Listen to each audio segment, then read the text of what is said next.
நீங்க வாழ்க்கையில நம்பவே கூடாத ஃப்ரெண்ட்ஸ் யாருன்னு தெரிஞ்சுக்கணுமா? உங்க லைஃப்ல சில பேர் இருக்காங்க, நீங்க பசங்களா கேர்ள்ஸா அவங்க ஃப்ரெண்ட்ஸ் மாதிரி இருப்பாங்க. ஆனா உள்ளுக்குள்ள என்ன நினைக்கிறாங்கன்னு நீங்க ட்ரீம்லயும் எக்ஸ்பெக்ட் பண்ண முடியாது. இப்போ கேள்வி, நம்ம நம்புற சர்க்கிள்ல யாருக்கு நம்ம நம்பிக்கை தரலாம்னு எப்படி கண்டுபிடிக்கலாம்? இப்போ சொல்ற 7 வார்னிங் சைன்ஸா பாத்துட்டீங்கன்னா உங்க வாழ்க்கையில இருக்கிற ஸ்னேக் சை நீங்க ஐடென்டிஃபை பண்ணிக்கலாம். வார்னிங் சைன் ஒன்னு, முன்னாடி நல்லா பேசுறாங்க, பின்னாடி நம்மளையே கீழா பேசுறாங்க. ஒரு ஃப்ரெண்ட் உங்க முன்னாடி ப்ரோ நீ கிங்டான்னு பேசுறாரு, ஆனா மத்த குரூப் உள்ள போனா பேசுறாரு. இது worst betrayal. நம்ம இருக்கிறதே தெரியாம நம்ம வாழ போட்டு உங்களை சாதாரணமாக காட்ட முயற்சி பண்ணுவாங்க. நீங்க கவனிக்கணும், உங்க நேமோட வந்த காம்ப்ளிமெண்ட்ஸ் காசிப்பா மாறுதா இல்லையா? ஒரு ட்ரூ ஃப்ரெண்ட் முன்னாடியும் பின்னாடியும் ஒரே மாதிரி பேசுவாங்க. நீங்க இப்பயே ஒருத்தரை நினைச்சீங்களா? அது உங்க சப்கான்ஷியஸ் ஆல்ரெடி சைன் கொடுக்குது. வார்னிங் சைன் 2, உங்க சந்தோஷம் அவங்களுக்கு வயிறு எரிச்சலா இருக்கு. நீங்க ஒரு சிறிய சக்சஸ் அடைஞ்சீங்க, எக்ஸாம்பிள் ஒரு பெரிய எக்ஸாம் கிளியர் பண்ணீங்க, ஜாப் கிராக் பண்ணீங்க, அவங்களோ ஃபேஸ்ல அழகான ஒரு ஸ்மைல் போட்டு அந்த ஸ்மைல்குள்ள வந்து பியூர் ஜெலசி தட்டுது. இப்போ நம்ம சக்சஸ்ல ஜென்யூன் ஹாப்பினஸ் இல்லையனா அவர்கள் நம்ம growth எதிரானவர்கள் தான். நீங்க இத பாத்தீங்கன்னா மனசுல குவைட்டா ஒரு டிசிஷன் எடுத்துக்கோங்க. நம்ம சக்சஸ் செலிப்ரேட் பண்ணுவாங்க இல்லையா? அதுதான் ரியல் ஃப்ரெண்ட்ஷிப்னு புரிஞ்சுக்கணும். வார்னிங் சைன் 3, உங்க சீக்ரெட்ஸை காசிப்புக்கு விக்கிறாங்க. நம்ம வாழ்க்கையில யாராவது மேல நம்பிக்கை வச்சோம் என்றா ஒரு இரகசியம் பேசுவோம் இல்லையா? ஆனா சில பசங்க பொண்ணுங்க உங்க டீப்பஸ்ட் சீக்ரெட்டை எடுத்துட்டு நெக்ஸ்ட் லஞ்ச் பிரேக்குக்கு காசிப் டாபிக் மாதிரி டிஸ்ட்ரிபியூட் பண்ணிடுவாங்க. இது பிட்ரேயலோ பிட்ரேயல். இவங்களோட ஃபேஸ் பார்க்கும்போது தெரியும். ஒரே ஃபேக் சிம்பத்தி, மேலே நல்லா இருக்கான்னு. நீங்க ஒரு சீக்ரெட் சொல்லி பின் ரிக்ரெட் பண்ணீங்கன்னா அது உங்க ட்ரஸ்ட் பேட்ஜ். அவங்க டிசர்விங் இல்லன்னு யூனிவர்ஸ் சொல்லுது. வார்னிங் சைன் 4, உங்க தோல்வியிலவே அவர்கள் சந்தோஷப்படுவாங்க. நீங்க ஸ்ட்ரகிள் பண்ணிக்கிட்டு இருக்கீங்க, ஒரு பெரிய ஃபெயிலியர் வந்திருக்கு, அந்த நேரம் யாராவது நம்ம பக்கம் வந்து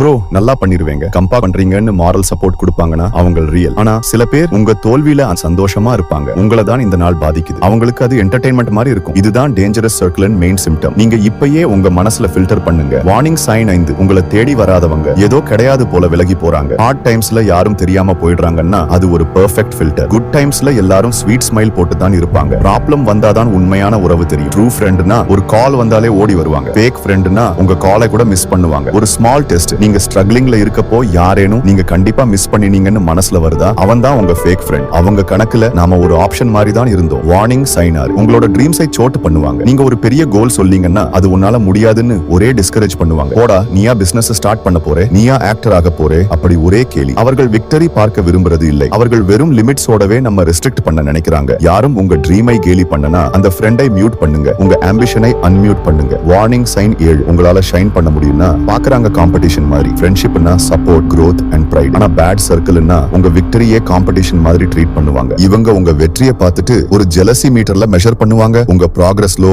ஹாப்பினஸ்லோ பார்ட் ஆக மாட்டாங்க. அது அவங்களுக்கே ஒரு த்ரெட் மாதிரி இருக்கும். நீங்க இப்படி ஒரு பர்சன் நினைச்சீங்கன்னா உங்க சக்சஸை ப்ரொடெக்ட் பண்ணணும். சைலண்டா டிஸ்டன்ஸ் மெயின்டைன் பண்ணணும். நீங்க இப்ப எல்லா வார்னிங் சைன்ஸை பார்க்கும்போது யாராச்சும் மனசுல வந்தாங்களா? அப்படி இருந்தா அது யூனிவர்ஸ் உங்களுக்கு சொல்ற பவர்ஃபுல் சிக்னல். இந்த வீடியோ பார்த்த ஸ்ட்ராங் மைண்ட்ஸ் மட்டும் தெரிஞ்சுக்கணும். உங்க சர்க்கிளை தூக்கி தூக்கி ஃபில்டர் பண்ணணும். இப்போ உங்க மனசுல ஒரு பேர் தெரிஞ்சிருந்தா உங்க நாலேஜை முன்னே போக வச்சுட்டு ஒரு பெரிய சைலண்ட் சேஞ்ச் ஆரம்பிக்குங்க. உங்க ஃபியூச்சர் நல்லா வேணும் அப்படின்னா நம்ம சரௌண்டிங்ஸ் பியூரா இருக்கணும். உங்க மனசுல இப்போ ஒரு ஹெவி ரியலைசேஷன் வந்ததா அப்படின்னா உங்க ஹீலிங்க்கு இப்பயே ஒரு ஸ்மால் ஸ்டெப் எடுக்குங்க. உங்க அந்த ஒன் ரியலைசேஷனை குவைட்லி காமெண்ட்ஸ்ல சேஃபா வச்சுக்கோங்க. அதுதான் உங்க ஃபர்ஸ்ட் பிரேவ் மூவ். அது மட்டும் இல்ல, உங்க உள் மனசும் உண்மையான ஃப்ரெண்ட்ஸுக்கும் இந்த 7 வார்னிங் சைன்ஸ் தெரியணும் இல்லையா? அதனால இந்த வீடியோவை குவைட்லி ஷேர் பண்ணுங்க. ஃபியூச்சர்ல நம்ம மிஸ்டேக்ஸ் ரிப்பீட் ஆகாம இருக்கட்டும். பீஸ்.